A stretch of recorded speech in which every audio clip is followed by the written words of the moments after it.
우리가 조금 전에 봤던 지문은 좀 많이 어려웠죠. 어려운 지문을 봤던 거고, 지금 이제 모드 S에서 첫 번째 지문은 지금 사실 지난 시간에 봤던 지문보다도 아마 좀 더 쉽게, 그래서 지금 이런 수준도 3학년에서 나오고 있다, 이런 거와 그 다음에 여러분들도 충분히 잘할 수 있다, 그동안 어려운 지문을 해왔기 때문에 이런 지문이 쉽게 읽혀질 수 있다는 것을 좀 느껴보라고 이 지문을 좀 선정을 했어요. 볼게요. 미술관에서 오랫동안 움직이지 않고 서 있는 관광객 차림의 부부를 본다면 사람들은 다시 한번 바라볼 것이다. 이거 구체적인 사례죠. 구체적인 사례가 첫 번째 나오고 있네요. 그러면 이 사례를 설명해줄 무언가를 설명하겠다, 이렇게 생각하면 됩니다. 구체적인 거는 여러분 다시 한번 얘기하지만 구체적인 건 중요한 핵심 내용이 아니에요. 다만 예를 들어 처리하는 과정에서 중요한 내용이 나오기도 한다, 이렇게 생각을 하시면 되는 거지. 계속 봅니다. 그리고 그것이 미술작품이라는 것을 알면 놀랄 것이다. 특별한 거 없네. 이처럼, 이제 나오겠다. 이처럼이 뭐 하는 거였어? 이처럼의 기능. 지금까지 나온 내용을 정리하는 것이 이처럼의 기능이지. 이처럼 현실에 존재하는 것을 실제라고 믿을 수 있도록, 현실에 존재하는 것을 실제라고 믿을 수 있도록 재현하는 것. 그럼 여기서 연결해야지. 현실에 존재하는 건 뭐야?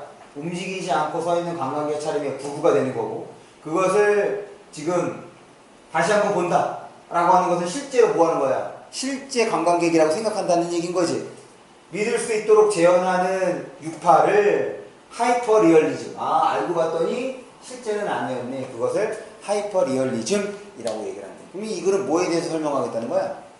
그래, 하이퍼 리얼리즘에 대해서 설명하겠다, 이렇게 되는 거죠.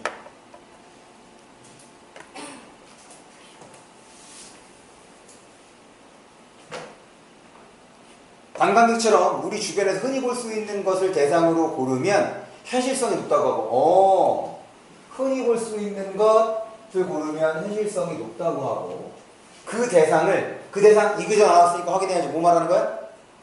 흔히 볼 수 있는 대상을 말하는 거지. 그 대상을 시각적 재현에 기대어 실제와 똑같이 표현하면 사실성이 높다고 한다. 대상의 현실성과 표현의 사실성을 모두 추구한 하이퍼 리얼리즘은 이거를 모두 추구하는 거래.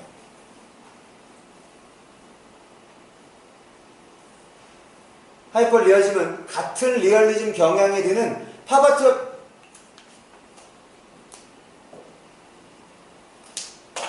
팝아트와 비교하면, 그러면 지금 하이퍼 리얼리즘과 팝아트의 공통점과 차이점이 이 글에서의 핵심이 될 텐데, 사실은 팝아트를 설명하려고 하는 거겠어? 지금 앞에서도 얘기했잖아. 1분 내에서 뭐 설명하려는 거야? 하이퍼 리얼리즘을 설명하려는 거야.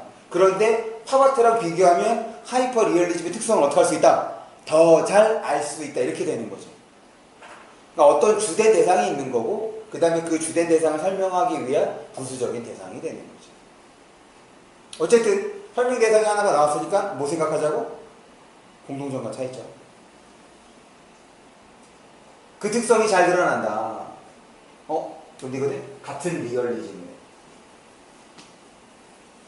팝아트가.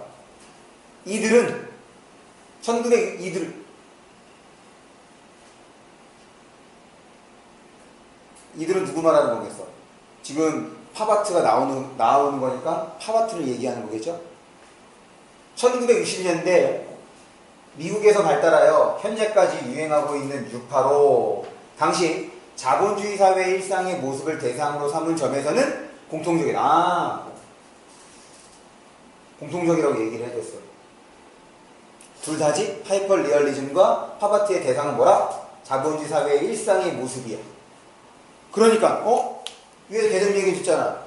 흔히 볼 수 있는 것을 대상으로 하면 현실성이 높은 거네 라고 연결해서 주면 일상의 모습인 거니까 이렇게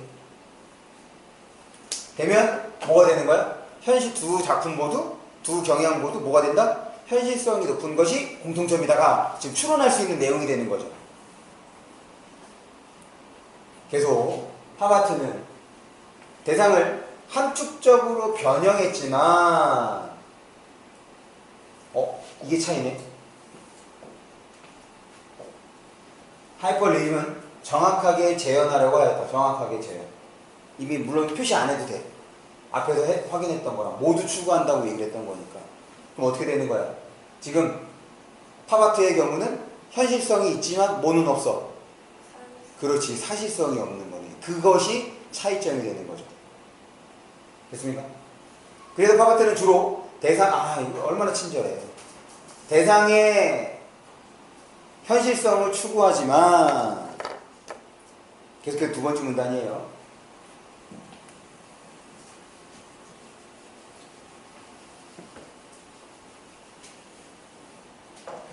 하이퍼리얼리즘은 대상의 현실성뿐 아니라 트럼프레이 이렇게 별표 있는 것들은 무조건 바로 가서 확인합니다.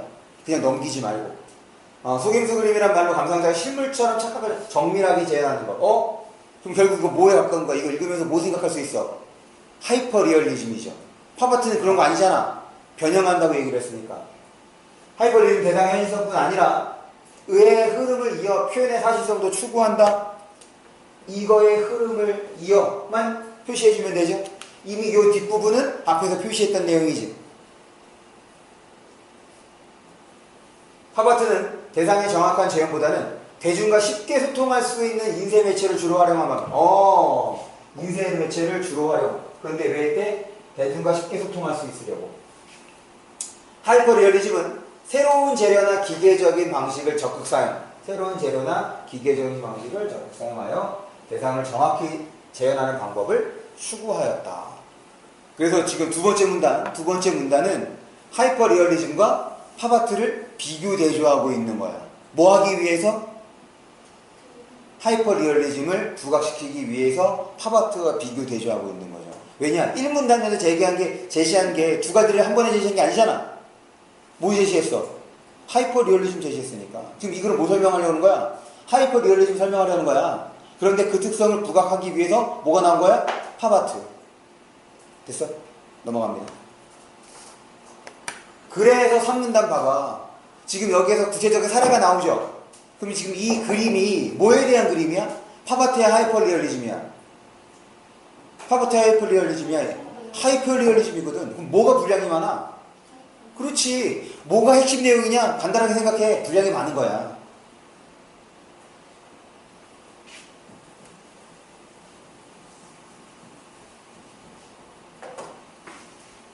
지금 앞에서 이미 하이퍼리얼리즘의 특성을 다 설명을 했죠? 그러니까 지금 여기 구체적 사례가 나오는 거니, 그 다음에 이제 뭐 하면 돼? 우리가 밑줄 친 거랑 여기서 나오는 거랑 연결해주면 되는 거지. 같음으로 연결하면 됩니다. 봅니다. 자본주의 일상을 사실적으로 표현한 하이퍼리얼리즘의 대표적인 작가에는 헨슨이 있다. 그의 작품 쇼핑카트를 밀고 가는 여자는 물질적 풍요함 속에 매몰되어 살아가는 당시 현대인을 비판적 시각에서 표현한 작품으로, 이 작품의 대상은 상품이 가득한 쇼핑카트와 여자다. 그녀는 욕망의 주체며, 의미를 자꾸 부여하고 있네. 물질에 대한 탐욕을 상징. 상품이 가득한 쇼핑카트는 욕망의 객체며 물질을 상징하고 있다. 그래서 여자가 상품이 넘칠 듯이 가득한 쇼핑카트를 밀고 있는 구도는 또 구도 나왔네.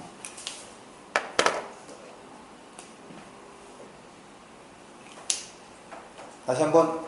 근데 사실은 뭐 어려운 구도가 아니기 때문에 대상이 두 개밖에 없잖아. 물질적 풍요 속에서의 과잉 소비 성향을 과잉 소비 성향, 이게 바로 뭐야? 위에 얘기했던 이거 비판적인 거와 연결이 돼야죠. 됐어? 그래서 세 번째 문단은 지금 하이퍼리얼리즘에 해당하는 구체적 사례를 제시해주고 있었던 거야. 그리고 당연히 얘는 앞에서 얘기했던 두 가지 특성. 어떤 거야? 현실성과 사실성이 모두 나타나야 되는 거죠. 자본주의, 그 다음에 쇼핑카트, 우리가 주변에서 경험해 볼 수 있는 거잖아.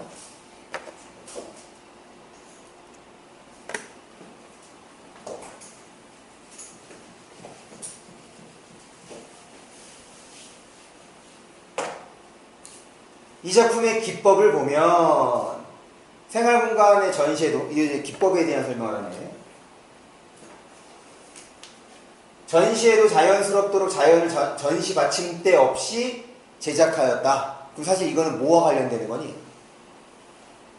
생활공간의 전시에도 자연스럽도록. 그러니까 실제하는 것처럼이잖아. 아니, 지금 이게 작품이라고 거기다 받침대라면 실제하는 게 아니게 되지. 작품이 돼버렸으니까. 그러니까 이거는 어떤 거와 연결이 될 수 있어야 돼? 사실성하고 연결이 될 수 있어야죠. 맞죠? 있는 그대로 재현하려고 했다는 거. 사람을 보고 차력으로 형태를 만드는 방법 대신 사람에게 직접 석고를 덧발라 형태를 뜨는 실물주형 기법, 이 기법 설명한다고 했으니까 실물주형 기법을 사용하여 사람의 형태와 크기를 똑같이 재현했대.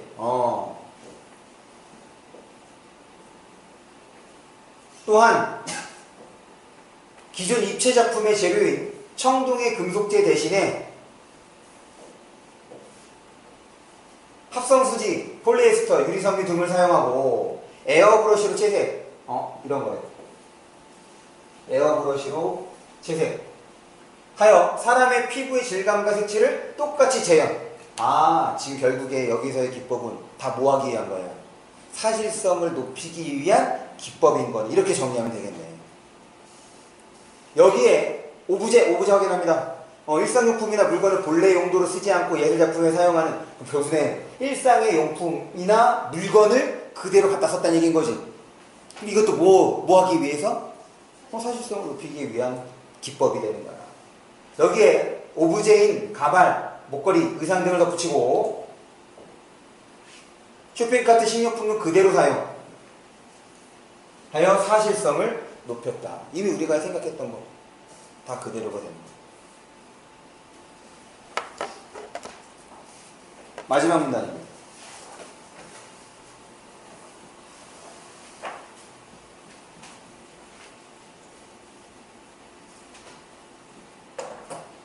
리얼리즘 미술의 가장 큰 이거 주의해야겠다. 리얼리즘이지. 지금 이 글에서 여태까지 쭉 설명했던 건 뭐였어? 하이퍼 리얼리즘이었어. 같은 리얼리즘, 지금 두 번째 문단을 보시면 같은 리얼리즘 경향. 그러니까 리얼리즘에는 하이퍼 리얼리즘과 그 다음에 그렇지 탑 아트가 있는 거지. 지금 요거 주의해야겠네. 리얼리즘 미술의 가장 큰 목적은 현실에 포착하고 그것을 효과적으로 전달하는 것이다. 그러니 지금 이거는 여기에도 적용이 되고 여기에도 적용이 되는 거죠. 다만 차이점은 팝아트는 어땠어? 사실성을 추구하지는 않았던 거죠. 그런데 사실성을 추구하지 않은 이유가 그것도 뭐 하기 위한 거야? 효과적으로 전달하기 위한 거. 이렇게 처리할 수 있어야지. 맞지? 왜냐면 지금 이 표현은 여기 전체에 해당하는 거니까 여기 전체에 해당한다는 얘기는 이 둘의 뭐가 되는 거야? 여기는 그렇지 공통점인 거니까. 계속 작가가 포착한 현실을 전달하는 표현 방법은 다양하다. 뭐 그럴 수 있죠. 하이퍼 리얼리즘과 팝아트 등의 리얼리즘 작가들은 대상을 그대로 재현하거나 함축적으로 변현하는 등 그 위에서 이미 다 설명한 거지. 재현하는 건 뭐? 하이퍼. 함축적으로 표현한 건 팝아트. 그래서 사실성에서 차이가 있었으니까. 등 자신만의 방법으로 현실을 전달하여 그러면 지금 이렇게 되는 거잖아.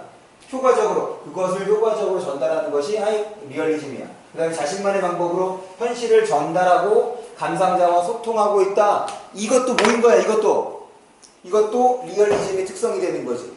그럼 이것도 어디에? 여기와 여기에 모두 적용되는 내용이라고 할 수 있겠네요. 됐습니까? 그럼 마지막 문단은 지금까지 나온 내용 정리.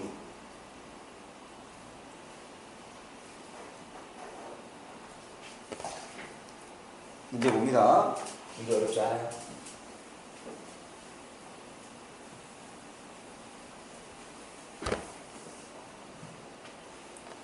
리얼리즘 작가들은 감상자와 수월한 소통을 할 수 있는 매체를 선호한다. 그럼 리얼리즘이라고 얘기를 했으니 두 가지를 생각해야 되는 거지. 여기에도 해당되고 여기에도 해당돼야 되는 거잖아. 그런데 쉽게 소통할 수 있으려고 이 세 매체를 고른 건 누구였어? 팝아트. 그럼 하이퍼는? 아니었지. 소통하기는 하지만 쉽게 소통하기 위한 매체라는 거 아니잖아. 얘는 틀림으로 보시면 되겠죠. 2번. 당시 자본주의의 일상을 대상으로 삼아 현실을 효과적으로 전달하는 것이 팝아트와 하이퍼리즘의 목적이다. 맞아, 틀려? 맞아요. 그렇죠. 얘는 그냥 지금 요 표현 대신에 뭘 쓰면 돼? 리얼리즘 쓰면 되는 거잖아. 맞는 거죠.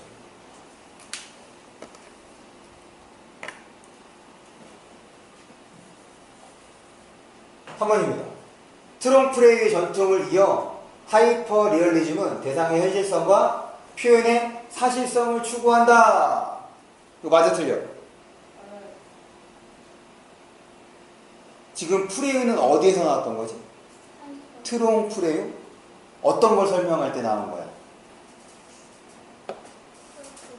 하이퍼 리얼리즘. 그렇지. 사실성을 설명할 때 나온 거지. 그러면 뭐는 알 수 없어? 그렇죠. 현실성은 알 수 없는 거죠. 그리고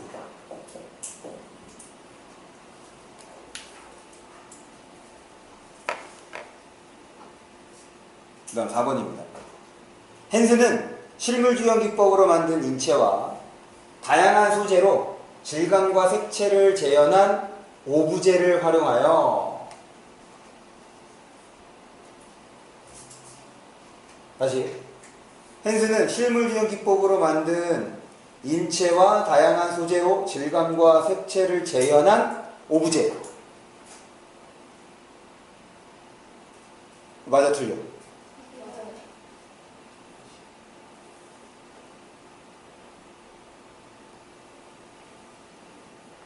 오브제는 뭐였어? 실제 물건이지. 그럼 오브제를 그냥 그대로 쓴 거잖아. 그거를 재현한 거야? 아니었죠.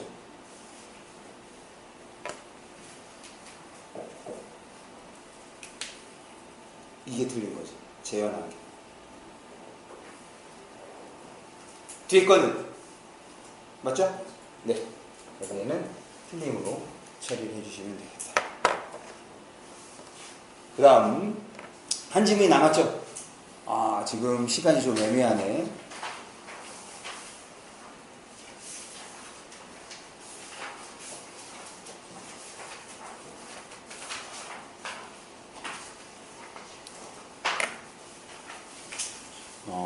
지금 그 지문은 좀 어려운 지문일 거예요. 지금 이제 어려운 지문이 과학 지문, 기술 지문, 그 다음에 경제 지문, 그 중에서 경제 지문입니다. 첫 번째 문제와 두 번째 문제는 크게 어렵지 않을 텐데, 세 번째 문제.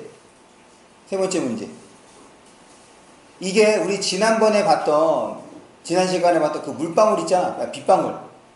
그것보다는 물론 쉬울 거야. 근데 그것처럼 거기에 나오는 어떤 정보들 간의 관계를 파악하고 그것을 거기에 활용했을 때, 그 보기에 활용을 했을 때 좀 빈칸을 채울 수 있는 거거든.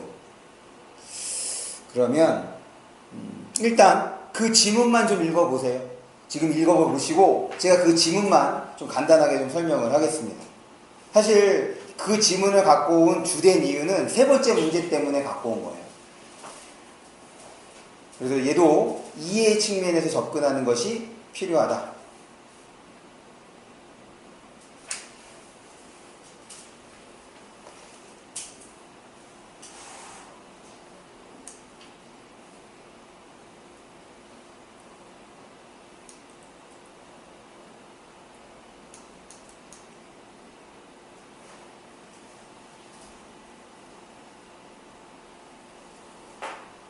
문제는 풀지 마시고 지문만 보기 바랍니다.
문제는 아직 안 풀어도 좋습니다.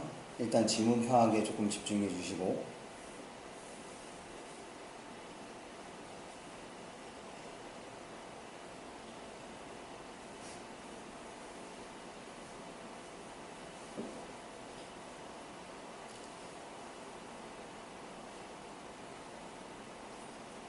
지문의 구조가 막 그렇게 어려운 편은 아닐 거예요.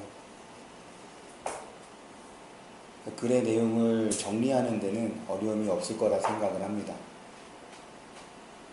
지난번에 우리가 봤던 그 중력, 부력, 학력이랑 비슷해. 거기에서의 내용도 그렇게 어렵지 않았죠. 그런데 이제 문제에 적용할 때, 그 정보간의 관계를 활용할 때 그것이 좀 어려웠던 거지, 지문 자체는 어려운 수준이 아니었습니다. 이 지문도 마찬가지예요. 근데 지난번에 했던 것보다는 훨씬 쉬워, 문제는.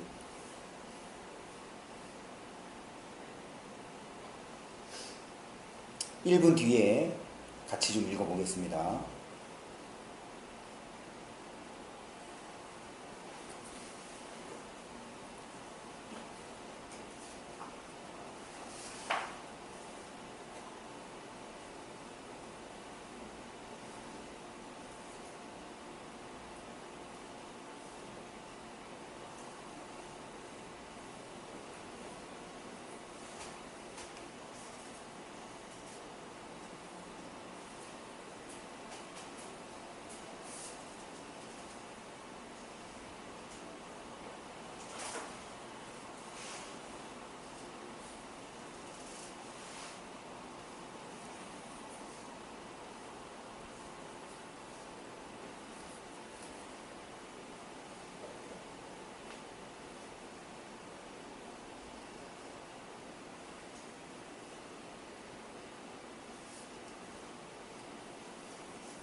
봅시다.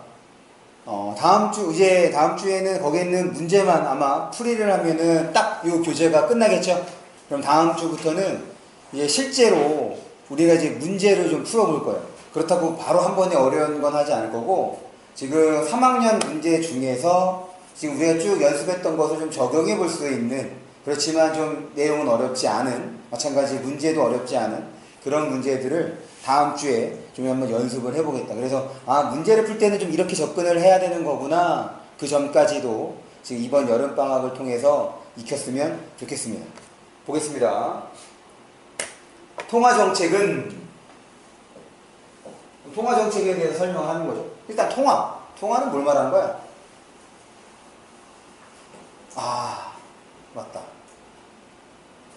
지금 전화를 표현할 때 이 제스처를 통해서도 세대 차이가 나타난다고 하더라고. 그러니까 우리 세대는 이렇게 표현을 한대. 왜냐면 수화기의 모양이 이렇게 생겼거든. 근데 지금은 수화기를 사용하는 경우가 거의 드물잖아. 그러니까 이제 전화기 본체가 달려있는 거. 보통 그래서 지금은 전화는 이렇게 한대.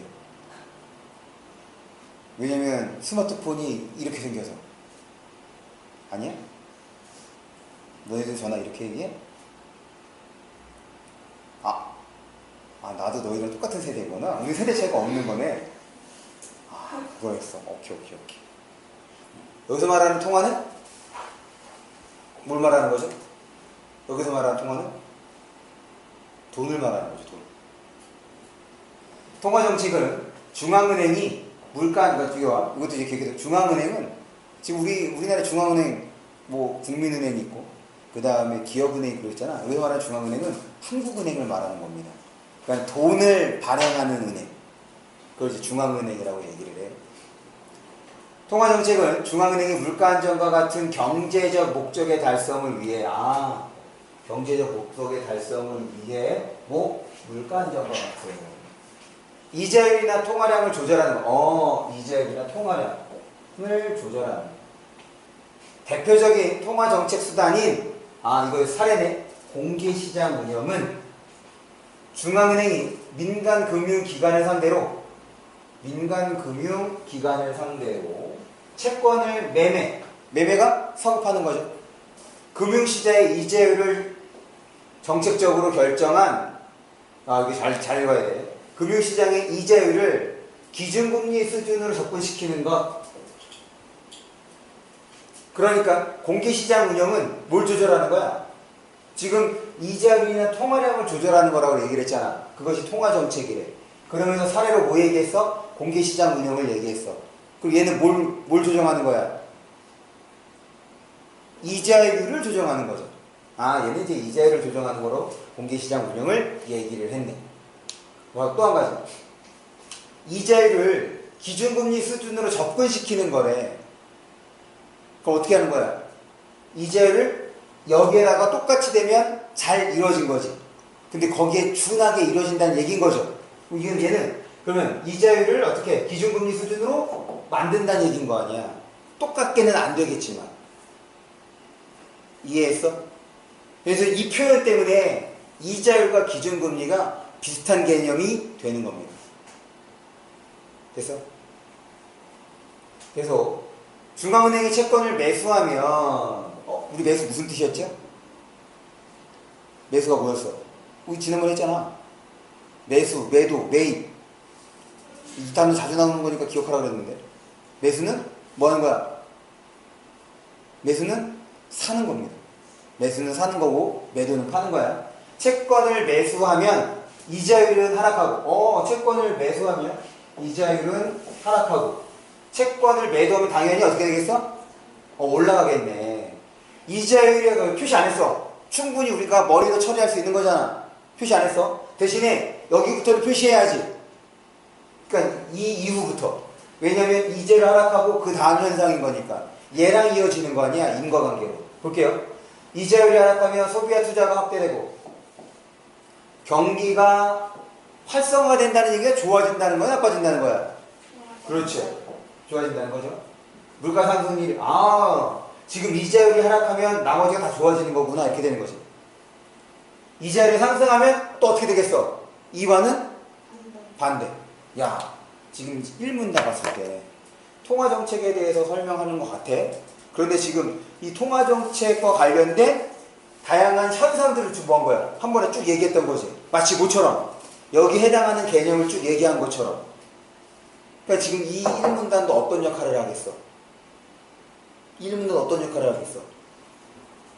배경 지식으로서 역할을 하겠지. 지금 1문단의 개념들이 물론 개념은 이거 하나밖에 안 나왔지만 이거와 관련된 연쇄 현상을 쭉 얘기해주고 있는 거잖아. 됐어?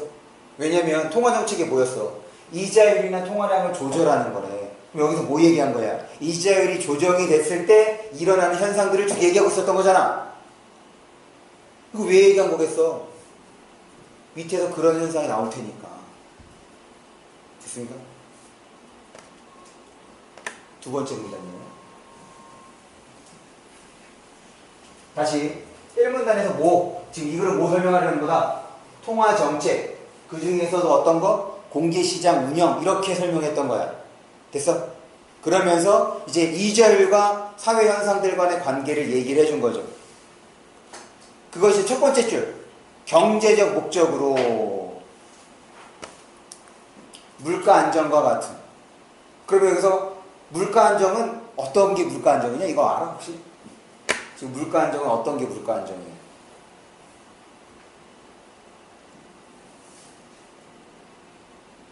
그래. 모르면 어때? 중요한 거면 뭐라 그랬어?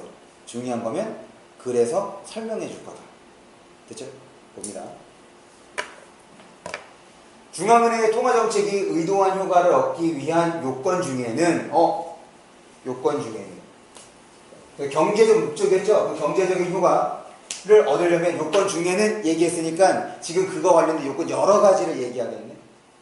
선제성과 정책 신뢰성이 있다. 먼저 통화정책이 선제적이라는 것은 먼저 이제 선제적인 것에 대해서 설명을 하네요.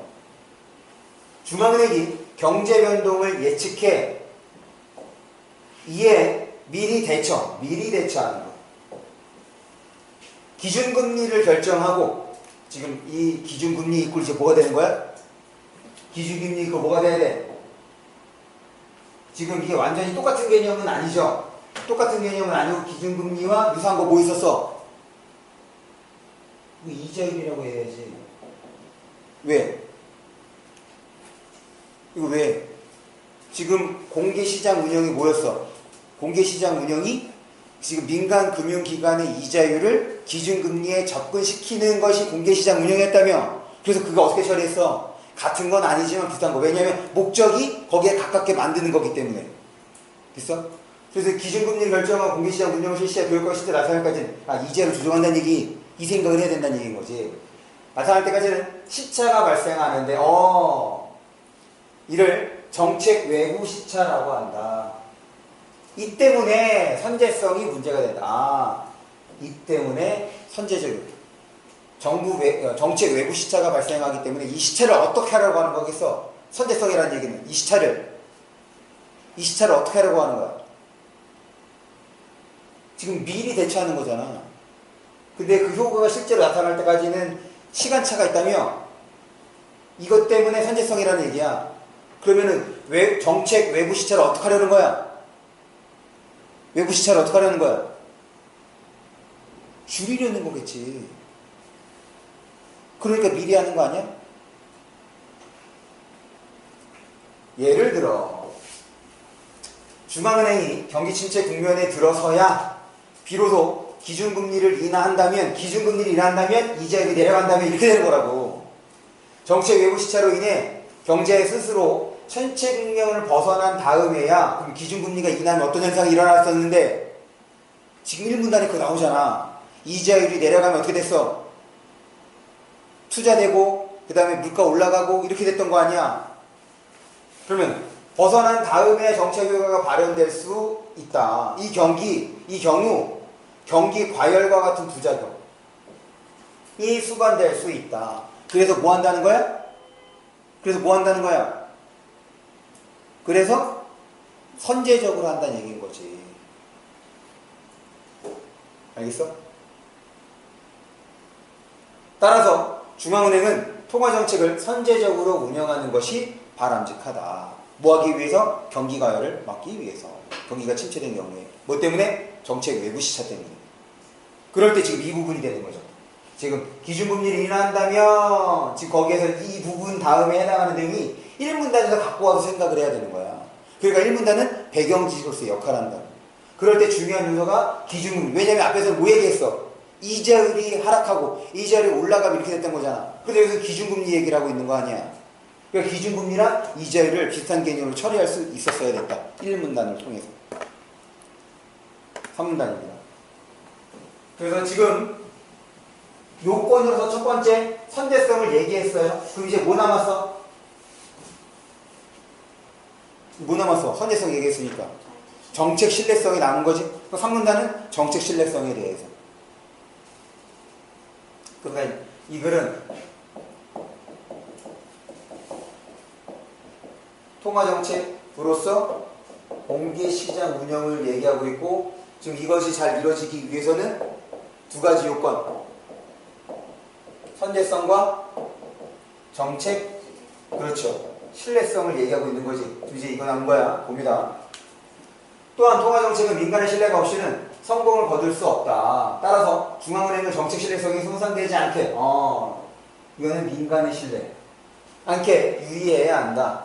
그런데 어떻게 통화정책이 민간의 신뢰를 얻을 수 있는지에 대해서는 견해 차이가 있다. 그러면 여기에서 나눠진다는 얘기인 거네. 그렇지? 견해 차이가 있다고 얘기를 했으니까. 경제학자 프리드먼은 중앙은행이 특정한 정책 목표나 운영 방식을 준칙으로 삼아 민간에 약속하고 어떤 상황에서도 이를 지키는 중칙주의 이를 주장한다. 그럼 그 중에 하나가 준칙주의네요. 가령 중앙은행이 물가 상승률 목표치를 민간에 약속했다고 하자. 민간이 이 약속을 신뢰하면 물가 불안 심리가 진정된다. 그런데 물가가 일단 안정돼. 여기 물가 안정 나오네. 라면 중앙은행으로서는 이제 경기를 부양하는 것도 고려해 볼 수 있다. 문제는 민간이 이 비일관성을 인지하면 지금 뭐야? 하나는 지금 물가를 안정시키는 거고 하나는 경기를 부양하는 게 지금 어떻다는 거야? 서로 이 비일관성이래. 어떻다는 거야? 다르다는 얘기인 거잖아. 다시 지금 물가 불안 심리, 물가 상승률이 올라가는 거랑 그 다음에 물가가 일단 안정되고 그 다음에 경기를 부양하는 거와는 서로 반대되는 개념이다 라는 얘기인 거죠. 계속 인지하면 중앙은행에 대한 신뢰가 훼손된다는 점이다. 준칙주의자들은 이런 경우에 중앙은행이 애초의 약속을 일관되게 지키는 편이 바람직하다고 주장한다. 그러니까 안정되고 나서 경기를 부양하는 것을 고민할 것이 아니라 그냥 안정되게 유지를 하자 그 얘기인 거잖아 지금. 누구의 입장이야? 준칙주의 입장인 거지. 왜냐? 경기 부양은 물가 안정과 어떻게 된 거야? 반대되는 거니까. 됐어? 경기 부양이 무슨 뜻이야? 이 경기 부양이라는 말을 앞에서 얘기해. 1문단에 나오거든. 경기 부양이라는 말이 안 나와. 근데 1문단에 경기 부양이라는 말을 바꿀 표현이 나옵니다. 뭐가 나올까? 활성화입니다. 경기 부양은 경기 활성화야. 경기 활성화가 언제 일어나죠? 경기 활성화가 1문단 봐봐. 경기 활성화 언제 일어나? 이자율이 낮아지면 어떻게 돼? 그 다음에 또 뭐 어떤 일이 벌어져? 늘어나고 또 어떤 일이 벌어져? 거기 물가 오른다는 얘기가 안 나오나? 그렇죠. 나오죠. 됐어? 그러면 물가를 안정시킨다는 얘기는 어떻게 한다는 얘기인 거야? 반대가 되는 거니까 물가를 낮추게 되는 거예요. 사실은 이 물가를 낮춘다는 얘기가 이제 나중에 여러분들이 이제 배우겠지만 이제 고등학교 올라가게 되면 혹은 중학교에서 배울 수도 있겠네. 물가는 무조건 오릅니다. 그리고 물가도 무조건 올라야 돼. 물가가 떨어진다는 얘기가 뭘 의미해? 디플레이션이거든. 경기 망하는 거야. 그래서 기본적으로 물가는 다 상승해. 그런데 이 물가가 지나치게 오르면 안 되는 거지. 그 상승률을 적정하게 유지하는 것이 물가 안정입니다. 됐어? 이거 그냥 알아두세요. 어쨌든 이 부분을 통해서 물가를 안정하는 것과 경기를 부양하는 것이 반대되는 상황이다 라고 비일관성을 통해서 판단할 수 있어야 돼. 그리고 경기를 부양한다는 것이 경기 활성화라는 것을 이제 여러분들이 아셔야겠고. 계속 봅니다. 그러나 마지막 4문단입니다. 이제 뭐 남았어? 뭐 남았어? 지금 정책 신뢰성에 대한 다른 견해가 남은 거죠. 왜냐면 견해 차이가 있다고 얘기를 했으니까 이제 그게 나와야겠네. 그러나로 시작했어. 그러나 민간이 사후적인 결과만으로는 중앙은행이 준칙을 지키려 했는지 판단하기 어렵고 결과만으로는 판단하기 어렵고 중앙은행의 준칙을 지킬 것을 강제할 수도 없다. 두 가지겠네. 준칙을 지킬 것을 강제할 수도 없다. 준칙주의와 대비되는 재량주의. 그래서 견해 차이가 두 개네요. 재량주의. 경제 여건 변화에 따른 신축적인 정책 대응을 지지하며 그러니까 앞에 있는 거 그거지. 어떻게 되는 거야? 물가가 안정됐어? 그럼 이제 뭐도 생각하자? 경기 부양도 생각하자가 바로 뭐야? 예지. 재량주의가 되겠네. 그렇게 적용해 볼 수 있잖아. 지지하며 준칙주의의 엄격한 실천은 현실적으로 어렵다고 본다. 아울러 준칙주의가 최선인지에 대해서도 물음을 던진다. 예상보다 큰 경제 변동이 있으면 사전에 정해둔 준칙이 장애물이 될 수 있기 때문이다. 예상보다 큰 경제 변동 때 문제가 될 수 있다는 거죠. 준칙이 장애물이 될 수 있기 때문이다. 정책 신뢰성은 중요하지만 이를 위해 중앙은행이 반드시 준칙에 얽매일 필요는 없다는 것이다. 이거 공통적인 거. 봐봐. 이 둘이